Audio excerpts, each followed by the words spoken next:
Hey everybody, so it's your girl Porsche coming to you from prison from the Inside Out Inc. Today we're going to be discussing our newest story, the Michael Paul Astorga case out of New Mexico. The Michael Paul Astorga case is a case that is very near and dear to us. It's a horrible story. A police officer lost his life in this case. Michael Paul Astorga is the accused offender in the case, and he's been incarcerated for the last 13 years. Um, Michael is stating that he is innocent, and the interviews that I conducted throughout our short time working with Michael, everyone, all of the professionals, alibis, a lot of very big names. People were interviewed, and they all also seem to think that Michael Paul Astorga is innocent. So, um, I will jump right in and let you guys listen to all the interviews and interject here or there. This is our first time doing a series this way, so you guys, jump in, pay attention. I'll try to jump in here and there, make sure everything flows smoothly. Don't mind the change of outfits. This took a long time to put together, so this is over days. I might be in orange one day, blue the next day, whatever. Irrelevant. Check out the Michael Paul Astorga case, you guys.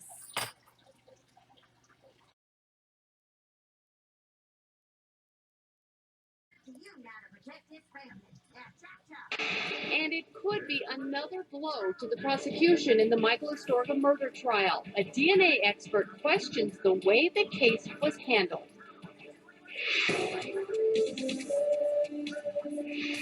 Good afternoon, I'm Kim Baez. A DNA expert today criticized investigators who worked on the 2006 murder case of Bernalillo County Sheriff's Deputy James McGrain Jr. The expert said they didn't do enough tests on the suspected killer's pickup. News 13's Maria Medina is live at District Court with the latest on the Michael Astorga murder trial. And Kim, Michael Astorga's pickup truck was the last vehicle Deputy McGrain pulled over before he was murdered. Today, a DNA expert testified investigators should have tested the truck more. Dr. Michael Spence, who's testifying for the defense, told jurors investigators never collected McGrain's DNA to compare to tests taken from Astorga's truck. Investigators say Deputy McGrain pulled Astorga over on a Tijeras highway 4 years ago and shot him. Tests for DNA were taken from the steering wheel, dashboard, passenger door, and passenger handle. Now, even though those tests show DNA from Astorga, his friend, and two unknown people on and in the truck, McGrain's DNA was never found. Earlier today, Daniel Frank Lyon also took the stand. During cross-examination, the DA hammered at Lyon about why he only recently came forward as Astorga's alibi. Lyon and his wife testified they didn't know they were alibis because they thought McGrain was murdered before dawn. They claim they just learned a few months ago McGrain was shot just before 1 in the morning when they say Astorga was with them at a friend's Albuquerque home.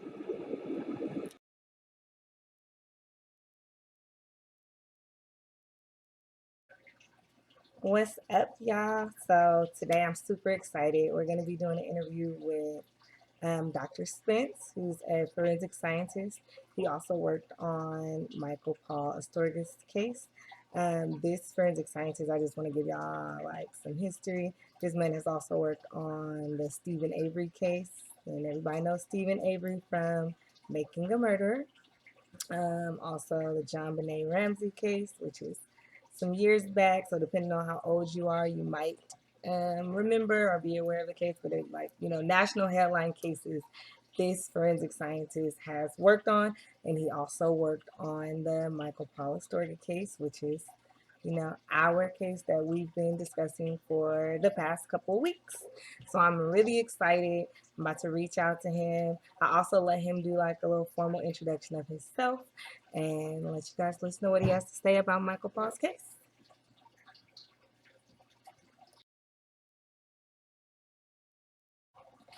All right, guys, we're back. So we have Michael Spence, who's the forensic scientist on the Michael Paul Astorga case. As I explained earlier, this is a very prolific forensic scientist. So I'll go ahead and let him give a little bit of background on his career, and then we'll go into how Mr. Spence assisted with the Astorga case. So Yes. thank you. Well, thank you for having me on. Absolutely. And just a little history on how I got to be doing what I'm doing right now is that I'm in the town where same town where I worked on my PhD many years ago. More years than I'd like to admit. I earned a PhD in molecular biology here in New Mexico, and I went into research on DNA, because that's what the PhD was mostly focused on, was DNA research, and eventually evolved into cancer research, but I found it difficult to continue chasing money, grant money, and the excitement was growing about CSI shows, that sort of thing. Right. And I knew that DNA was a big part of that, so I started looking around at law enforcement labs, and I eventually settled on the Indiana State Police.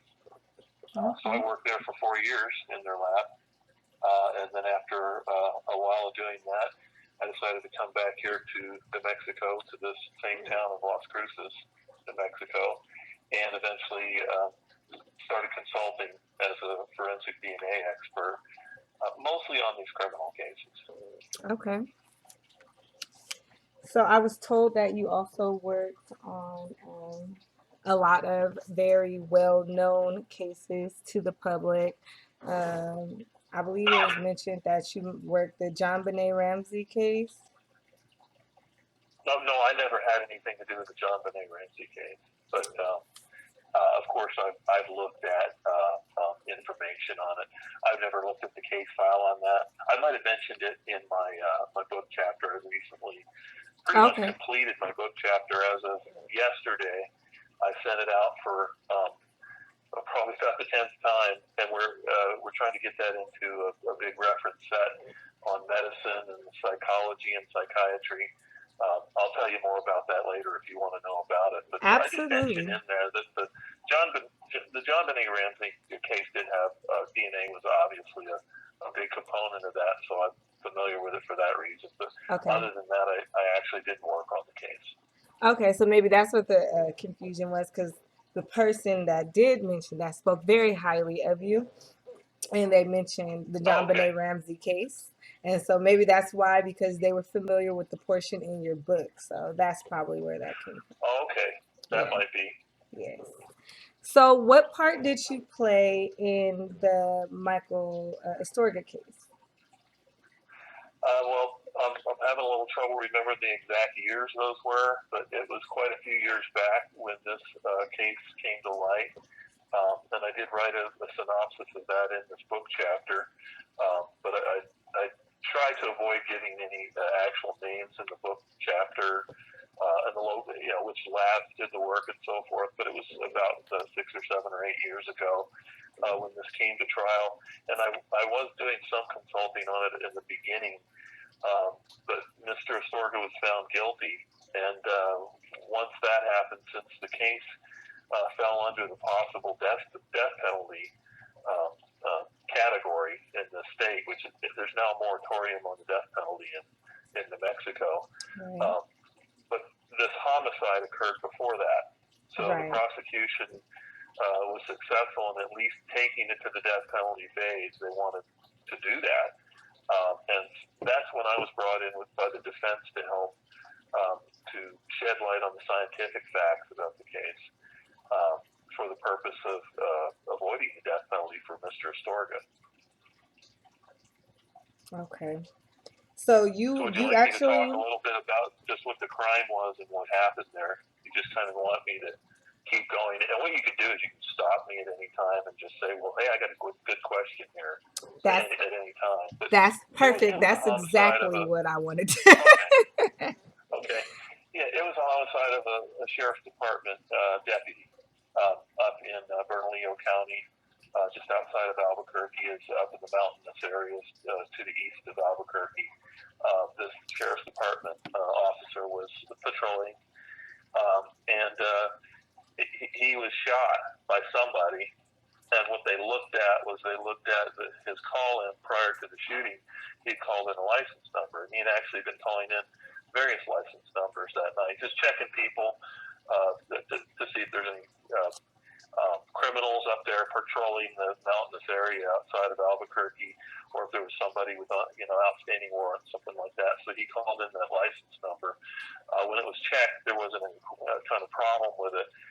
Because it was previously owned by somebody who had no warrants or anything like that. Okay. Well, when the officer approached somebody's car, and it's not certain whose truck it was, the officer called in and said there's a silver truck, and gave a license number. And the next thing you know, people were calling in and saying there's been an officer shot up here.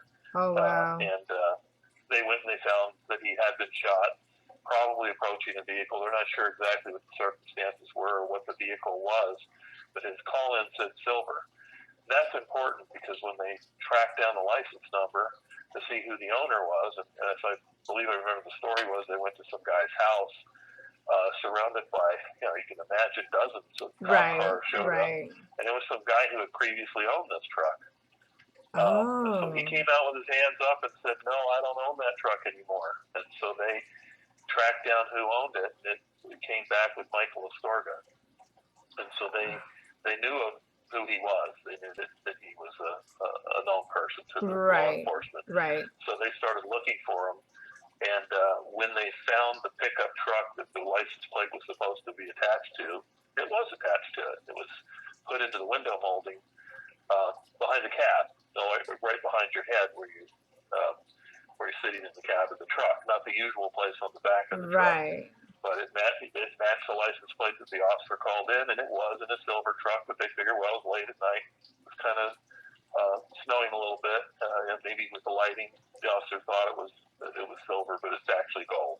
Okay. But they tracked down Michael Astorga. There's all kinds of details to the story that I won't go into. They're trying to locate him, and they tried him. They found him guilty.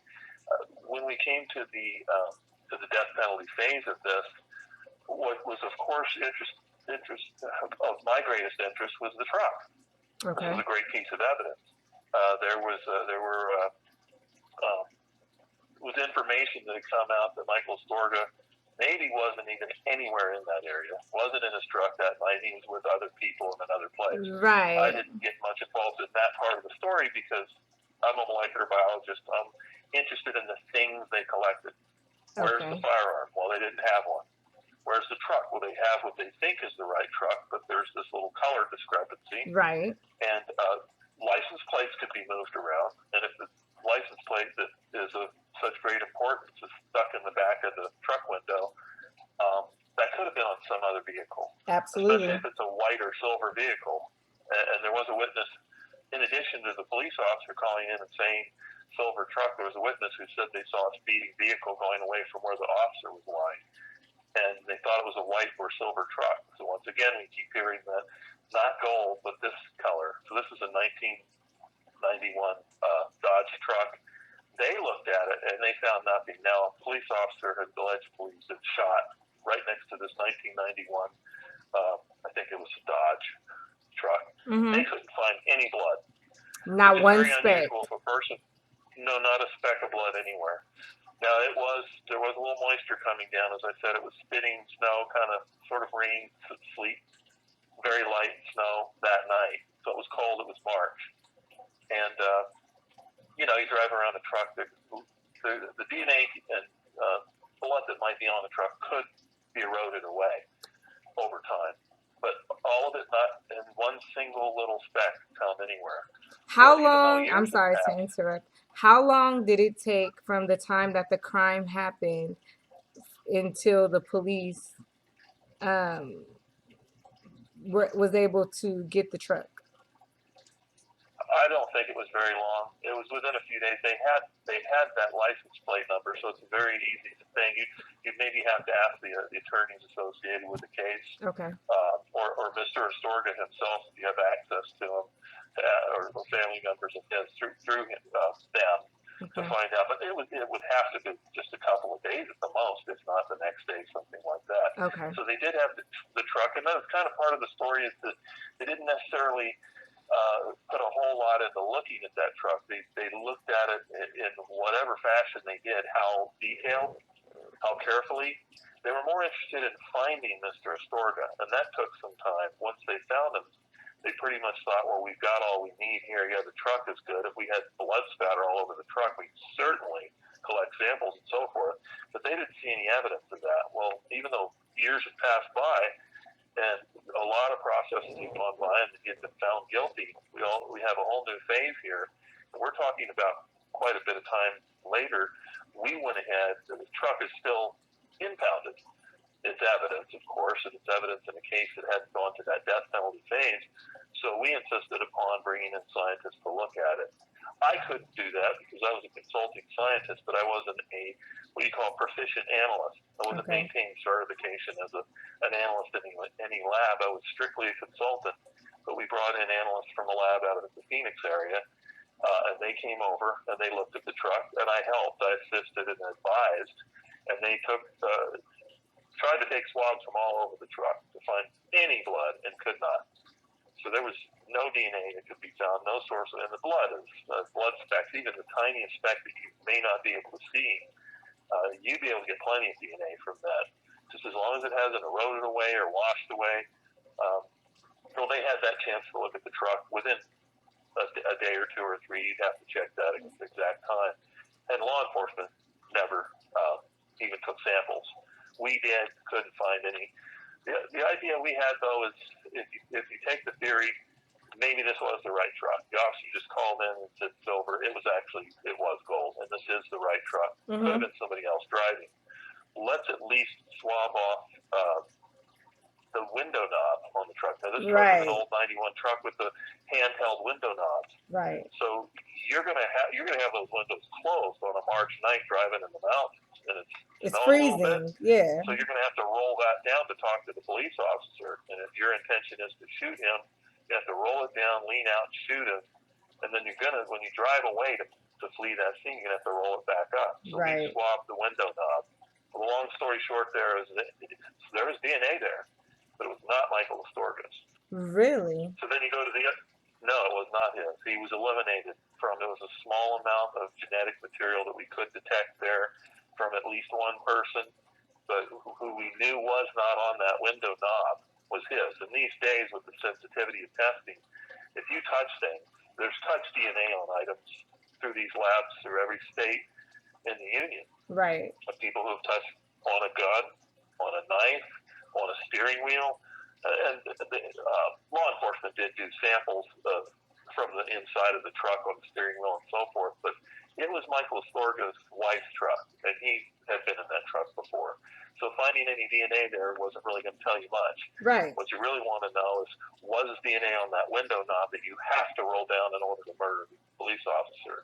And there was no DNA there that was consistent with him. He was excluded from what was on the window knob. So to advance on to the next theory, well, maybe it wasn't the right truck, and that's why the officer said it was silver. One witness said it was either white or silver, because it was the license plate that the officer called in. I'm sure he didn't get that wrong. Right. But it was on another truck. Might have even been attached to the back of the truck, and not in the window molding of this gold truck as they found it. Right. But what if that license plate was moved around and somebody used it in that way and put it on a different vehicle? And that's why Michael Astorga had people saying, no, he was way over here on the other side of town. He couldn't have committed this crime. Check that license plate, swab that off very thoroughly. The law enforcement had never done that. And that's not necessarily an oversight. It just never occurred to them that maybe somebody switched the plate. Right. So it occurred to us, well, it's not on the window knob. Maybe it's not the right truck. But what if somebody did touch that plate? Is there DNA there? Well, there was DNA on the license plate. Oh, really? A low level, small amount of at least one person's DNA. And it was an exclusion to Michael Astorga. Oh, so you guys actually did find DNA on this license plate that had been A very small amount. moved. Yes.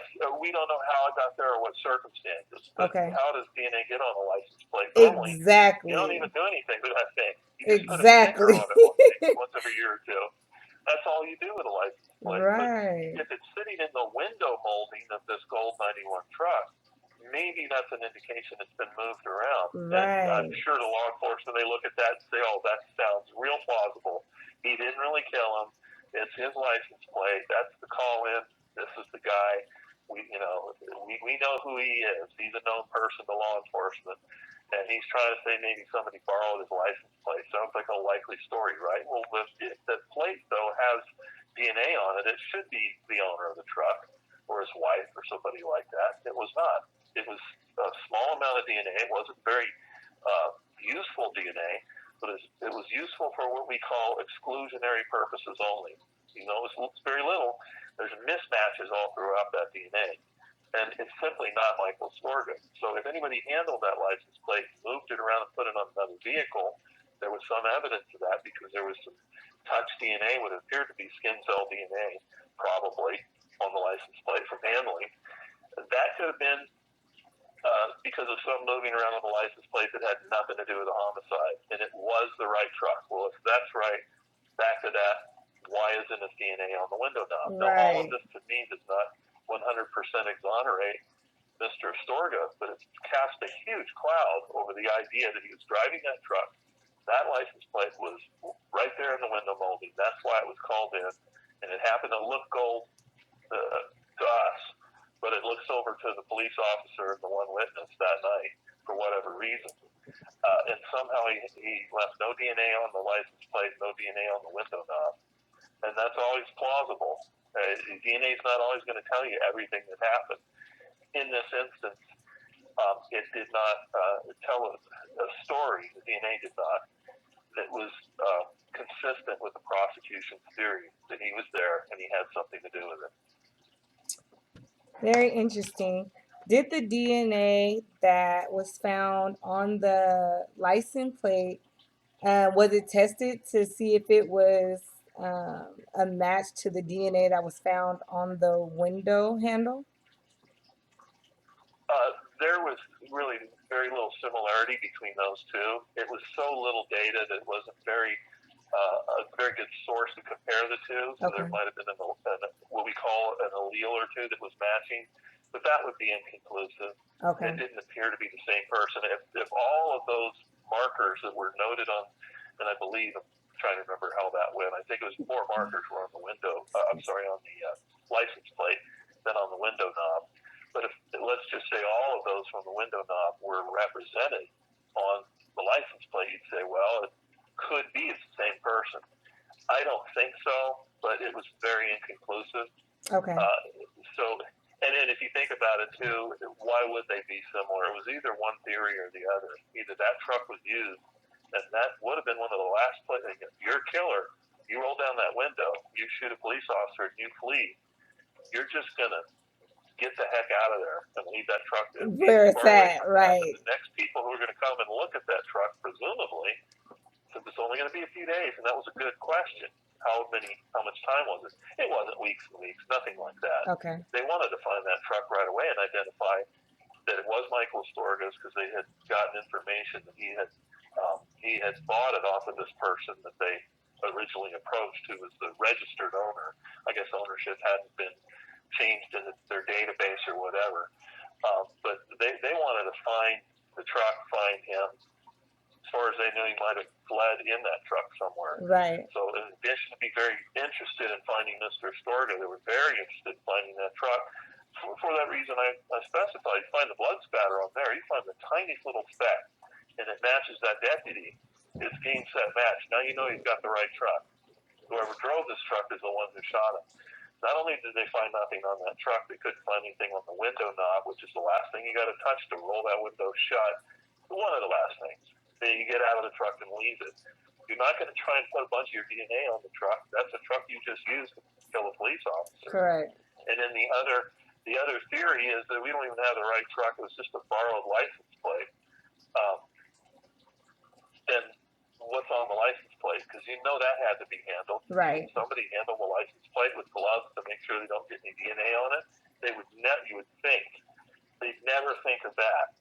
They'd never think they'd get identified by putting their DNA on the license plate. Now the DNA that was on both the window knob and the license plate were not enough to run on what we call the CODIS database. Maybe try and find a match of who that was. It was not sufficient data for that, but it was quite sufficient for exclusionary purposes, and Michael Astorga was definitely excluded. If they were to find a suspect that they think may have shot the officer, they could always get their DNA and compare it to what's on the license plate or the window knobs, and that would tell us something, at least whether that person's excluded or not.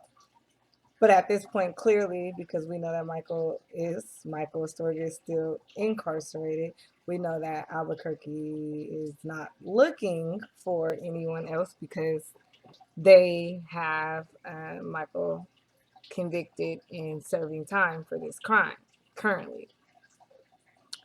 Absolutely, and that is an incentive to just move on with other casework. Why go investigating things when and if you had somebody who confessed to it and said, I did it, you got the wrong guy in there. One thing I think that they'd want to do is say, all right, let's get his DNA and let's compare, because the defense did some work during the death penalty phase. Let's see if it matches what's on they'd ask this person, well, which truck were you in? A silver one, or was it Michael Astorga's gold truck? Right. And then that would tell them which one to compare it to, the knob, if it was Michael Astorga's truck, or if it was some other truck and it turned out it was silver, the person said, yes, I did it in a silver truck. Well, then they want to check, compare to that license plate. And it would be telling, it's not the best data, but if all of those alleles matched, what was on the license plate matched the person who confessed, well, then you've got it. But you're absolutely right. There's no incentive there, really, for them to go checking up on who might be on this license plate or the window knob when they've got a convicted person in prison already. As far as they're concerned, they've proven their case. Right.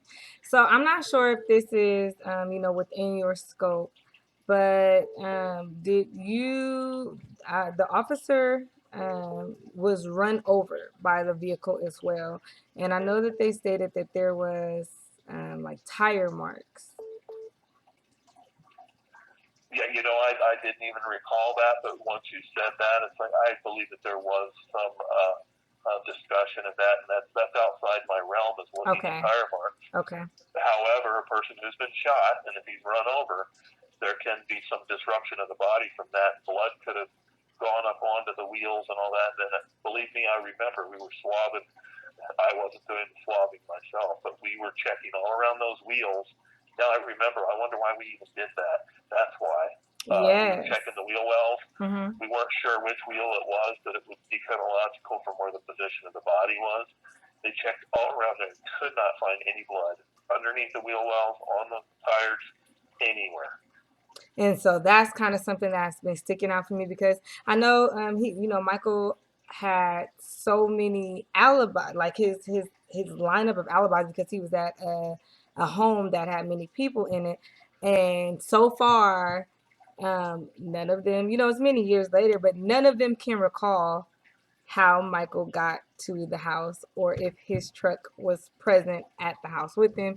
So it's very important for me, just as a person that's interviewing and kind of learning about his case as I go, to try to think about ways to either further eliminate him, or to allow my viewers to form their own opinion of the situation. And with the fact that the tire marks were not even compared to Michael's truck, from what I understand. I don't recall anything about that, only that once you brought it up, I do remember they're telling me that there's reason to believe that the officer had been run over, that there were marks showing that.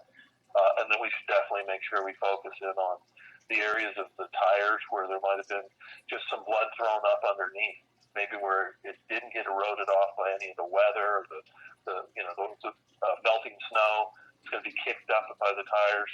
And if there was any place where, and so the analyst had to get down under there and look in the wheel wells quite a bit. And they swabbed even though they couldn't see anything, they swabbed off with cotton swabs areas where there might be a little bit of a discoloration that could be blood. But all the tests were negative. There was no blood anywhere on that truck, which was an interesting point. When you have the officer himself, and they're going to call in and they're going to try and be accurate as to what they're seeing, and he says it's a silver truck, and a witness says it's a white or a silver truck, and this gold truck doesn't have a speck of anything on it when they catch up with it and look at it, and you should definitely investigate how many hours, days it was later they found this truck. Nothing there.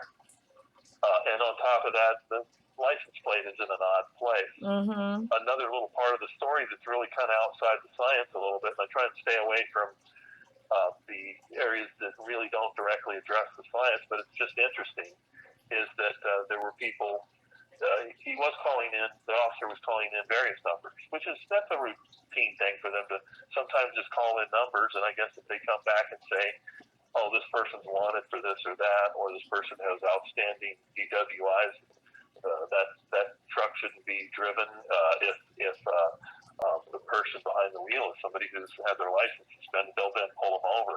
Right. Well, they looked at the license plate called in before the one that matched Mr. Astorga's truck. Mm-hmm. And an investigator for the defense, who's a good friend of mine, I've been on many cases with him, he went and talked to the people whose license plate number got called in immediately before the gold pickup truck license number was called in. And they asked them about being pulled over. And they said, oh, we weren't pulled over. We heard the news the next day that an officer had been shot and where he was shot. And we remembered, we were right there. We were up in that area just the other night. So we knew about the shooting, and we knew it was right in the area where we were driving. But I guess our license number got called in. But no, he never pulled us over. So how do we know that the truck was even pulled over? Right. When he did call in the license number that is the matching plate that was in that window molding on the gold pickup truck, after he called it in, a short time went by, and I was in court for this, and it was just fascinating for me to listen to it. It's especially fascinating when it has nothing to do with DNA. Right. I read plenty of fascinating things about DNA, and it's just an incredible science. But when I hear stuff like this, and this is one of those moments that are most memorable of all the times I've been sitting in court and hearing testimony that has nothing to do with blood or saliva or DNA off a gun or anything like that. And that was shortly after the officer called in Michael Astorga's plate number. A time went by, and it was a back and forth between the officer and dispatcher, and he said 10-8, and that's in my chapter. That is. And 10-8. Yes. 10-8 means in service. That means the call that I just called in, I'm done with that. I'm available. There's a fire down the road, I can go to it. If there's a car accident, a car rolls down the mountain, I can go to it. I'm in service. So if he's in service and he says that after he calls in that number, well, then that business is done with that. There's at least an implication. The prosecution shrugged that off. They dismissed that as, well, that wasn't him. That wasn't the officer calling in. That was another voice, because there's all kinds of people calling in and talking to dispatch. But if you're sitting in the courtroom and you're listening to it, and the officer says this, and then the dispatcher says that, and the officer says this, and then finally he says 10-8, and she acknowledges that. That was him. You heard the voice, and you kept hearing the same two different voices, the female dispatcher, and it goes back to him. He says 10-8 at some point. He's signing off and saying, I'm back in service. I'm done with the call that had Michael Astorga's license plate attached to it. Right. And so does that exonerate whoever had that license plate that he read and called in? Not necessarily, but it was very fishy that the officer would make that announcement. He is not supposed to get back out of his car and then go to ask the person in the vehicle one more thing. Like he's got one more thing to ask him. He's only supposed to say 10-8 when he's done, and he's back in service. He can't go and do so. He would need to get back on the radio, and this is where there was a little bit of emotionalism there, because it's like, are you suggesting that he made a mistake? Right, thought, well, I'm right, going to ask that guy one more question, and then he got shot. And he right, made a mistake because he should have said, dispatch, I'm going to go talk to this vehicle driver because I just noticed that the light's out. right. You have to say that. And then if they get shot, you got this record that he pulled somebody over, he talked to him, there was no problem, and he went back to his car and noticed the light out or something like that. No, he said 10-8. And he was done. And so did the officer make a mistake and go back to that vehicle and then get shot? We don't know. We don't know. But he did say 10-8. It was not somebody else. It could have been somebody else. But I just don't buy it. I really don't. My personal, if I was sitting on the jury, I'm like, you were sitting listening there, about in the your DNA, opinion. there's no way I'm believing that was some other officer who happened to be checking in to say 10-8. And this dispatcher could see that it wasn't this officer, it was another one who's on the other side of the mountain. Was the There was no dispatcher there proof of that. also? I don't know how that played out. I know the dispatcher, I'm sure that dispatcher did testify. And I think I asked the defense about that, but you'd have to maybe ask the defense attorneys about that. Okay. But it was very clear that they established that appeared to be him coming back with one more comment to say, okay, 10-8. And it may have been he never even walked up to the truck. He just got the license number, and they said, yeah, there's nothing. And you got to realize when he called him the license number, dispatch is looking at this guy who's at this place where the 10 cop car showed up the next day, and she saw nothing on there that was the problem. He might have decided not to even approach the truck. Right. So who killed him? Who shot him then? It just happened to be another truck that was silver a little bit later. Nobody knows. It's a mystery. But these are the kind of things that you would think would give reasonable doubt. And I do know that through speaking with the defense, they talked to some of the jurors on the death penalty phase. And they said, well, the reason why, a lot of times they say, well, I didn't think that this person deserved the death penalty, or I think there were these mitigating factors why they really shouldn't get the death penalty. They usually don't say, well, I didn't want to give him the death penalty because I'm not sure he did it. But that's what several of them said. They said, well, yeah, the overriding reason why they didn't want to give him the death penalty was I really wasn't sure he committed the crime. That's not supposed to happen. No, it's not. not. There's some other reason why they feel like, well, this crime doesn't rise to the level. And just my own personal opinion is, I mean, I'm not really for the death penalty. I'm not in favor of that at all. Me either. But, it's just about the worst crime you can commit to shoot a police officer. Right. I believe in that. It's really a terrible thing. And this terrible thing happened to this man. He did not deserve that at all. Right. But we need to make sure we have the right man in prison for it. Absolutely. And I'm not sure we do. Absolutely. And I appreciate the way that was worded because, people do need to, as they watch this, they do need to, take note that it's a sensitive matter that a man lost his life in the process of this. But then there's also a man that is possibly sitting incarcerated for something that he did not or may have not done. Absolutely. And to add one more thing to that, if that is true, that the man who's incarcerated right now for it is innocent, that means there's a guilty man who did shoot this police officer. It's not an accidental shooting. It's not a suicide. Somebody shot that poor officer. And that person's either incarcerated for something else or running or around. On the loose. Yeah, or running around on the street. And that's where, things like this are, it's just really important for information like this to get out because somebody has to be an advocate. And, when there is such a lack thereof of evidence, is it right for a person to be convicted like this? I hear you. And I appreciate your advocating these sorts of things, and I want to be absolutely certain that everybody knows I'm going on record now. I'm an advocate for good science in these labs. Just that pretty much sums it all up.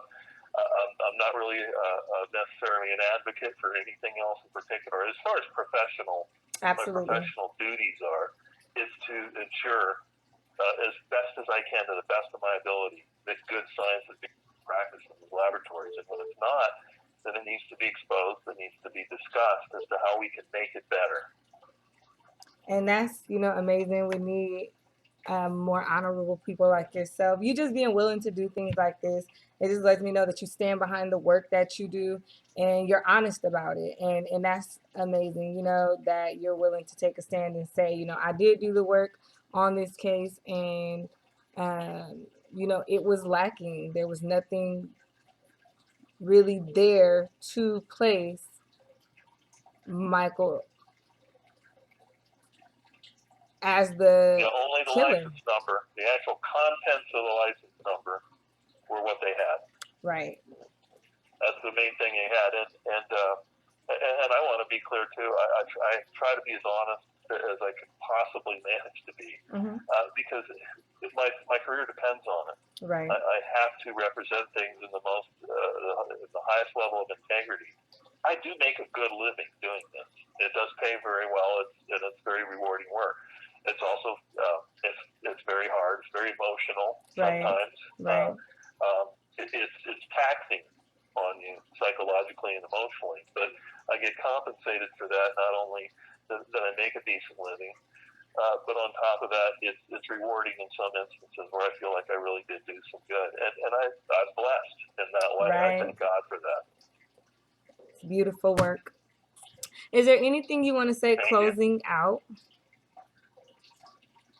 I'm sorry, can you repeat that? Is there anything I want to say on what? On closing.